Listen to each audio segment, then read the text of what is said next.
That's awesome. Excited, guys. If you're just jumping in with us here, we're starting a brand new series called Unshakable. Excited about diving into this one. I think you kind of feel this. There's like an ever-changing feeling in our culture. It feels a little chaotic all the time. It feels like that more and more. I don't know if it's just me or if we're experiencing that together. And there's a longing to find something solid, right? So something to anchor ourselves into that's not going to move or change or fail or lie or cover it up or whatever, right? Just like, is there something that I can anchor myself into that I know is real and trustworthy and good, something unshakable? And that's what we want to do over the next bunch of weeks is we want to look at that. What does it mean to build and kind of anchor myself, set up shop on something unshakable? And how would I do that is a question that we want to answer over a whole bunch of weeks here. And here's what we're going to do today. Today, what we're going to do is begin to kind of set the frame, to stare at how do we do that? How do I land in a place where I am on something unshakable? And how do I know if something is shakeable that's kind of underneath my feet right now? And we want to set up some kind of like basic terminology and a way to view that today. And then over the next bunch of weeks, we're going to begin to unpack that more and more and understand the reality of what God has said, what he's done to make that possible, and how we can access it, right? Like, how do I actually do that in real practice in my life? And so that's where we're going to start today. And part of what I want us to see is that this idea is not like a pipe dream. It's not something that maybe we wish for and then it never happens. The Bible tells us, God himself in his heart for us tells us that this is something that we can have and will have if we have faith in him. In fact, in the book of Hebrews, it says this. It says that we are receiving a kingdom that cannot be shaken. Right, so if I'm a follower of Jesus, if you're a follower of Jesus today, this is true for you. You are going to receive, you are receiving this kingdom, this rule and reign of God that will not be shaken and cannot be undone. It is an eternal reality, eternal kingdom that we set up shop with. So, what does that mean? How do we grab hold of that? And here's what we want to do today is we really want to look at a passage in the book of Matthew that helps us, I think, build this framework. Most of this series is going to be out of one chapter of the Bible. It's going to be kind of like base camp. We're going to be in Romans chapter 8 for the majority of this series. But today what we want to do is we're going to be in Matthew chapter 7. And if you don't have a Bible and you want to use a Bible during our time here, feel free to grab one from underneath your chairs. You can open up to Matthew chapter 7, follow along with us, and then if you want a copy, you can just take that with you. Make that our gift to you, so don't worry, you're not stealing. We did that on purpose. You can have it. And here's where we're going to set up shop in Matthew 7. And here's what Jesus said even before we look at that. Jesus kind of had this big, long teaching, and then he came to the end of this teaching, and he gives a story and says, here's how I want you guys to, like, receive this story, okay? And that's the context we're coming at. Here's what he said in 24. It says, therefore, everyone who hears these words of mine and puts them into practice is like a wise man who built his house on the rock. The rain came down, the streams rose, and the winds blew and beat against that house, yet it did not fall because it had its foundation on the rock. He goes on, he says, but everyone who hears these words of mine and does not put them into practice is like a foolish man who built his house on the sand. Same thing, the rain came down, the streams rose, the winds blew and beat against that house. This one, though, it fell with a great crash. And Jesus, like he often will do, he uses this really kind of simple picture, but anchors a ton into it.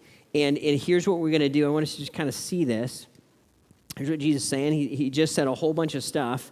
And he said, the person that takes what I just said, right? The person that hears my words and takes those words in, that person is like somebody that built on the rock, okay? They built on the rock. They built on something that won't fail, won't move, and that's going to give the strength to that house.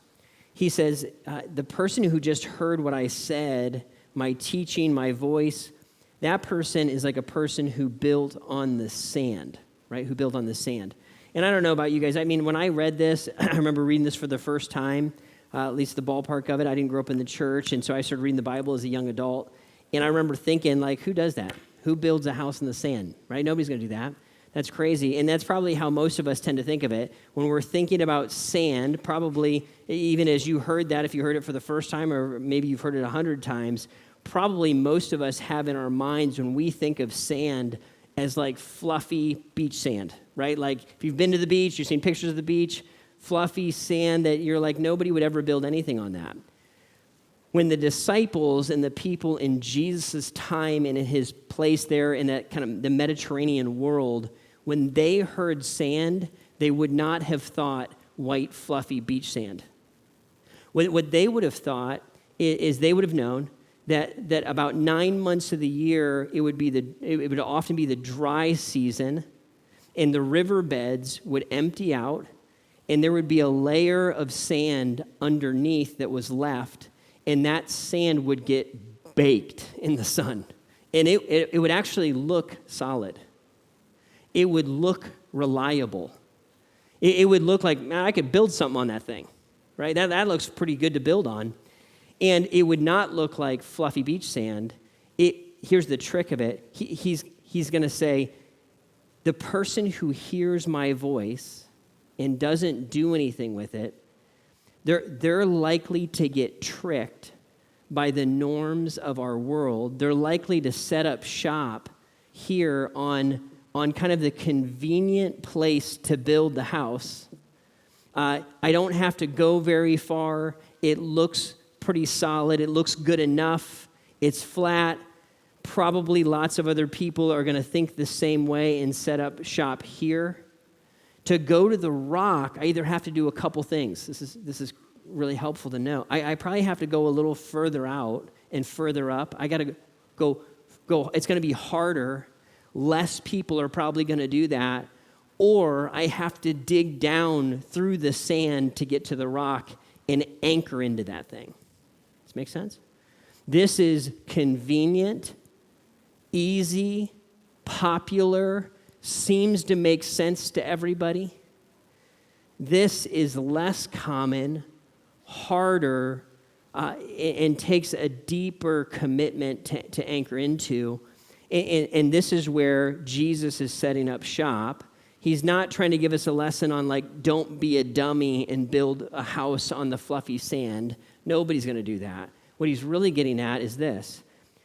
Don't be like everybody else and anchor into the easy or the simple or the popular.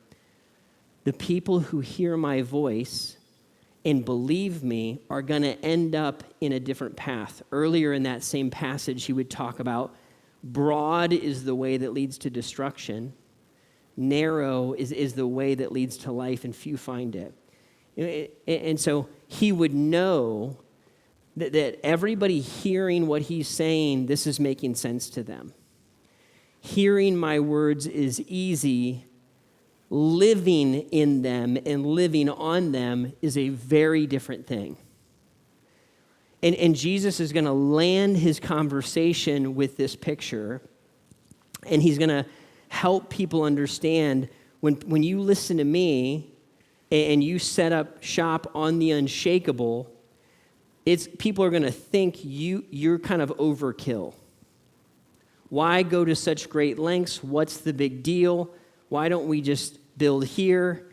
And he knows, the wise man knows something that the other man does not know, and that it's this, that you build the house not for the good days, but for the worst days. And he also knows this, that this is the key, is that the shaking, the storm, is inevitable. The storm is inevitable. The shaking that is going to come from the storms of life, inevitable. You can't get away from it, right? And why that's such a big deal is this guy is not thinking that much about that picture, right? Just a convenient place to set up shop. This person is trying to last. last through the storms and the shaking of life. And when we set up shop here, it changes everything about how we live. The shaking is inevitable. The crashing is optional. Okay, the crashing is optional. So, you say, Ryan, what does that mean? Let me like take us a little bit deeper into the story. Okay. In this same section that we hear about a kingdom that's unshakable, we hear in Hebrews chapter 12 this. It says, at that time his voice shook the earth, but now he has promised, once more I will shake not only the earth, but also the heavens. The words once more indicate that the removing of what can be shaken, that is created things, so that what cannot be shaken may remain. So let's deal with this on a few different levels. What we know is that my experience here in a fallen world is going to bring trouble. Okay, that's just going to happen. I continue to be surprised by it myself. I tend to think things are going to go great, and then I'm surprised when they don't go exactly the way that I want them to. You might experience that too. This life's going to bring trials and difficulty and pain. Now, let me take you like one layer deeper. This is maybe even a little bit jarring to hear this. One day, this life and what is known and trusted and relied upon, what we know here in kind of the created world, is going to be altered at such a deep level. The Bible says essentially that it's going to be destroyed, that it's going to be shaken, right? And that what remains after that is going to be only the eternal. The Bible says that right, as we near kind of the end of time here in this creation, that this world and this life is going to be shaken at a deep level.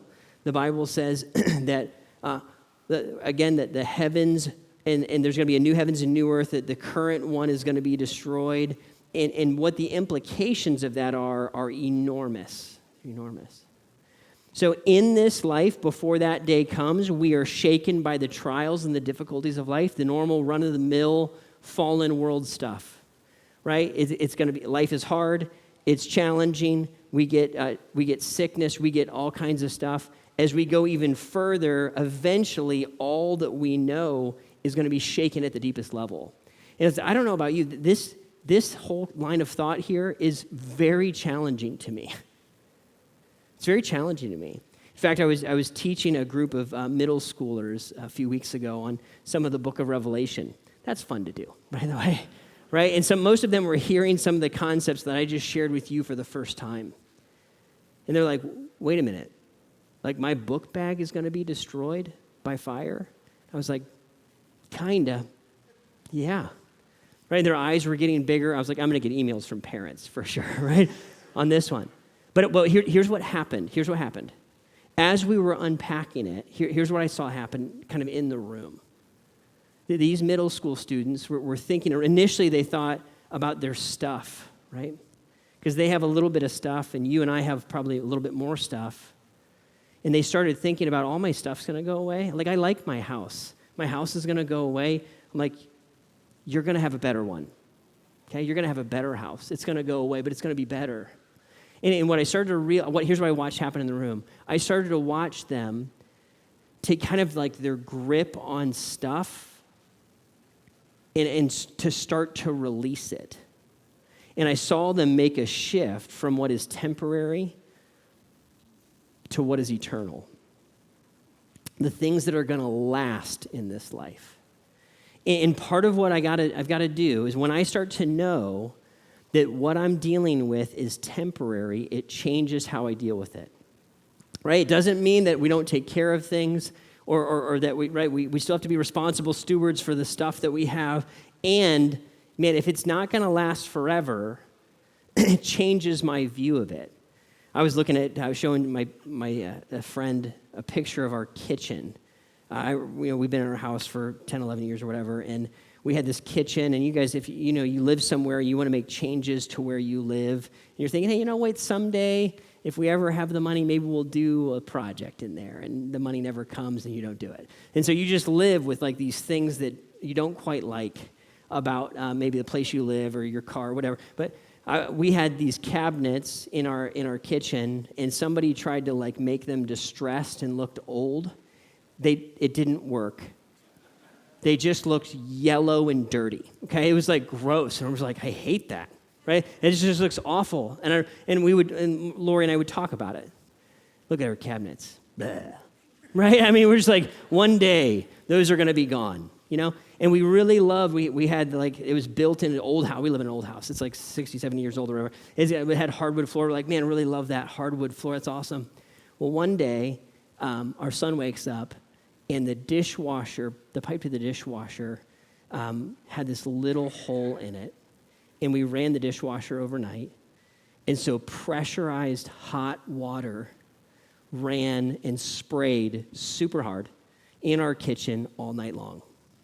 And so he woke up the next morning, and he's like, he came and knocked on our door. I can't remember how old he was, maybe 7th grade or something. And he was like, he knocked on the door and was like, hey, there's water like everywhere, right? And we're like, what do you mean there's water? And we went downstairs, and he was right? There's water everywhere. I mean, everywhere. The cabinets are wet. The floor is wet. Everything's wet. I went downstairs, and there's like this much water in my basement, right? Hot, steaming sauna water in my basement. The whole kitchen is wet, right? And I've never been through an insurance claim or any of that, so we thought, oh, we'll just like clean it up and we'll be fine. Yeah, some of you are laughing because you know things, and then eventually what happened is the floorboards, everything started to bow, and I was like, uh-oh. Right? I think this thing is bad news. And eventually what happened is we got this insurance claim. Guys, they stripped everything out of our kitchen. I mean, we're talking studs and subfloor. That's all that remained. Right? Everything we loved about that kitchen and everything that we hated about that kitchen, gone. Gone. And I was thinking about this conversation. I was thinking about how many conversations we had about those cabinets. And I was thinking even about how much I like the hardwood. Do you know how much that old kitchen affects my life today? Almost zero, right? Do you think I spend much time today thinking about the old yellow cabinet? Other than today, my life has moved on, right? The kitchen remained, but what was shaken, what was shakeable, was shaken, and it was all destroyed. Right? And here's the reality: there is a huge chunk of our life that is crashable if we build on the sand. And then there's some stuff that we're going to take a hit on. Storms are going to come. We'll lose some shingles. But if we build on the rock, it's going to last. It's going to last.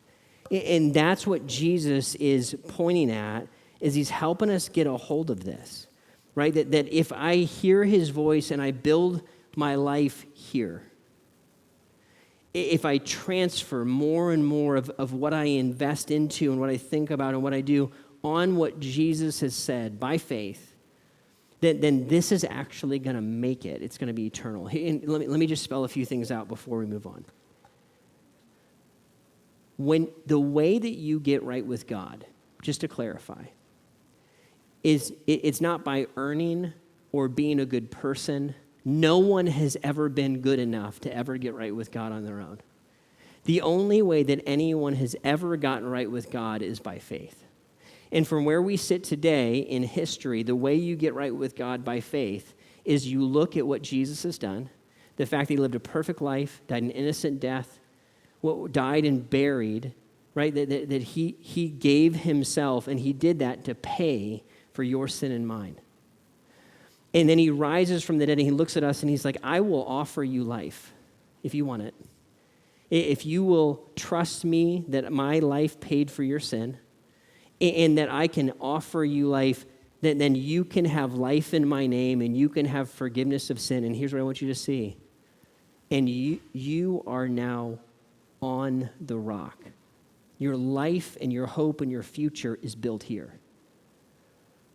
What's amazing, right? So anybody can say yes to that who wants to. What's amazing is then I can build on top of that foundation. And the Bible says that when you act by faith, when you live by faith, when you believe what Jesus said, you can actually be rewarded in heaven for what you have believed that Jesus said.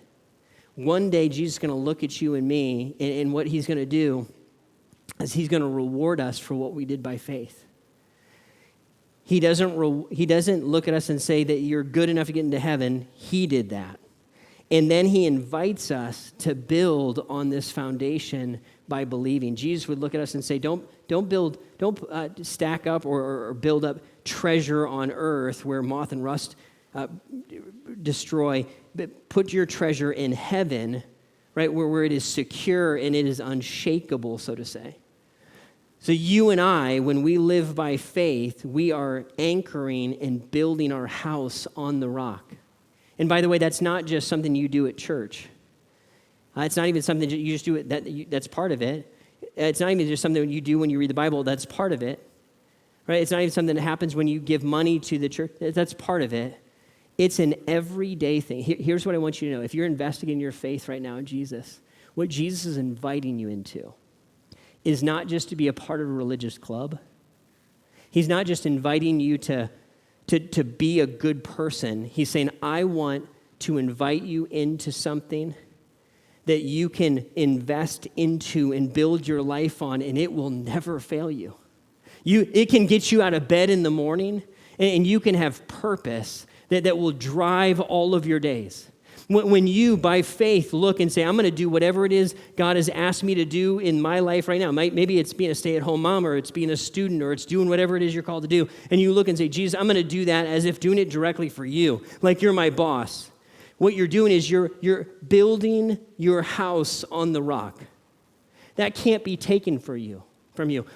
Moms, if you're changing diapers and you're wondering, does anybody see me? You need to understand that there's a God in heaven who sees you and will reward you for how you have loved those children by faith, knowing that, right? And I could go on and on and on about how that plays out. Jesus is going to look and say, I've got to anchor myself and my actions and my faith into what is eternal, not into just what seems right in the moment.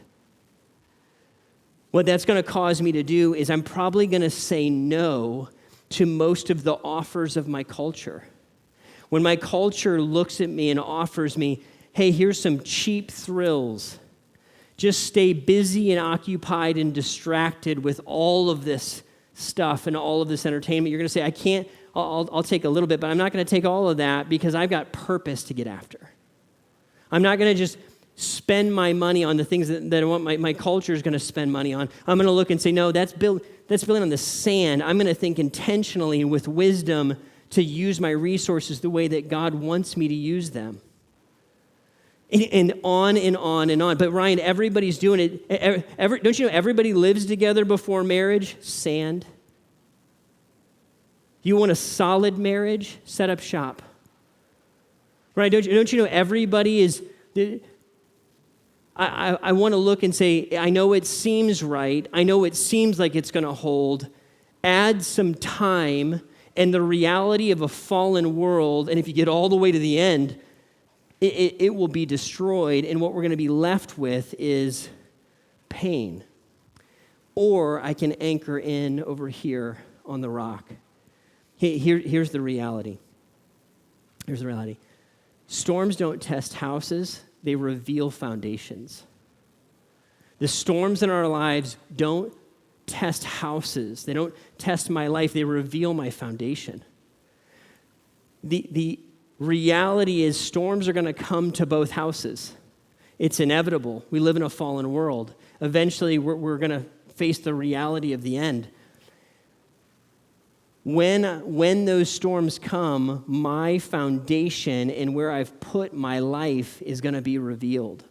Now, here's how I think of it as I was processing it this week. It sounds really clean and simple. In some ways, it really is. That it's kind of an either-or question. Is it sand or is it rock? As I thought about my own life, what I realized is, man, I've definitely put my faith and my future here on the rock of Christ. I believe that he's the only way to heaven. I believe that he can save me from my sin. I'm in. And there are parts of my life, if I'm honest, where I probably have I've got a portion of my house in the sand, that I probably bought some culture. And I probably, right, and we probably all experienced this. And the reality is it's probably more of a mixed bag than we want to admit. Some of my life and my faith and my hope is anchored here, and some of it is kind of what I think is best. The storm is going to reveal where I set up shop with my actual house, right? Where my life is fixed and how it works. So here's what I want to make sure we know. Following Christ doesn't remove the storm. Following Christ anchors us into the unshakable. What I'm saying when I say I follow Jesus, I'm saying is I want all of the pieces of my life to be here because I believe this is a better place to set up shop. Jesus, I want you to define my relationships. I want you to define my sexuality. I want you to define how I approach my purpose. I want you to define all the things that I might chase after in my life. I want to land here. Not just what I feel or what everybody is saying on social media or what seems popular and acceptable. The reality is the storms are going to come and that foundation will be revealed for what it is. So here's the question for you and I, is I want to start to look at what has been built on the sand. And it's at risk.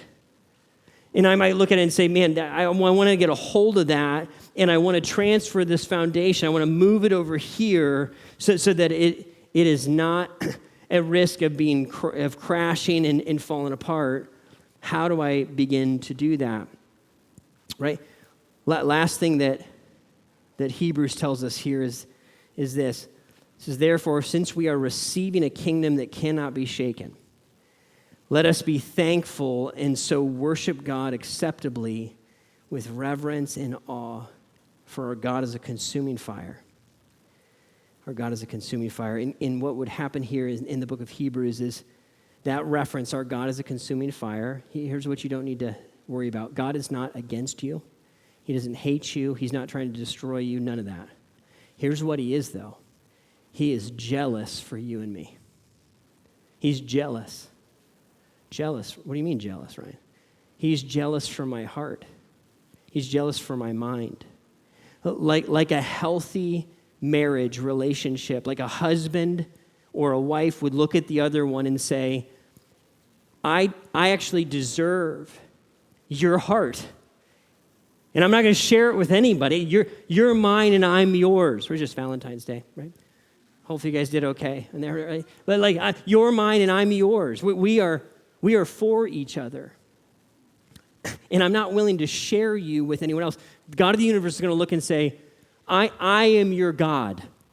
I want your heart. I want your highest allegiance. I want the best of you. When it says he's a consuming fire, he's not just looking and saying God is looking to destroy you. What he's saying is he's inviting us to be with him. Because here's actually how God looks at you and I. This is so important. So Ryan, why would we want to get a hold of this? This is so important. When you think about following Jesus, you say, Ryan, why would I do that? Why would I go be different than the crowd? Why would I do something that maybe is not that popular, that is harder and takes more effort? That it's going to make me do things that don't always make sense to the people around me. Why would I do that? Here's why. The God of the universe, here's what the Bible says. It says that he made you. He made you and I. He knows everything about you. He knows exactly what is inside you. He knows your hopes, your dreams. He knows all of your weaknesses. Here's wild. He knows everything that you have ever done. Every ugly motivation I've ever had. Every gross word, every selfish act, everything that we try to hide from each other and try to put up facades to try to keep people, thinking that we're relatively acceptable to each other. He can see through all that. Here's what's wild. He knows all that, and then he looks at you and I and says, I know the worst thing about you, and I'm still in. I'm still in. I love you and I'm for you. While what he has seen should cause him to run away from us, he has chosen to run towards us. And if he can do that, then the reality is that he is trustworthy to build my life on, and he's worthy of the best of my heart and mind. That is the reality, the unshakable reality of who Christ is. He is worthy of all that I am.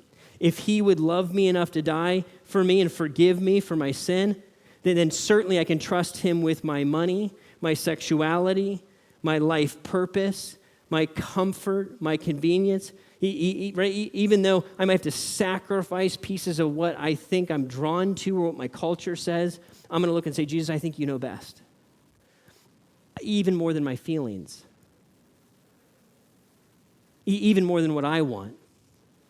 I'm going to look and say, I'm going to lay myself down and follow you. So, Ryan, what do we do with this? Step one, I think the first thing we can ask is this. You might be here today, and you might be realizing that your life is in the middle of a crash.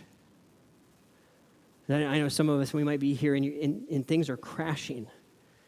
And what you're realizing right here in the room is you're struck by the reality that things have been built on the sand, or largely built on the sand. Here's the great news. If that's where you are today, I'm sorry that you're in pain. And I'm excited that you're able to start over again. If you're still drawing breath, here's the beautiful thing. You can look and say, you know what? The rock's available. You can start over.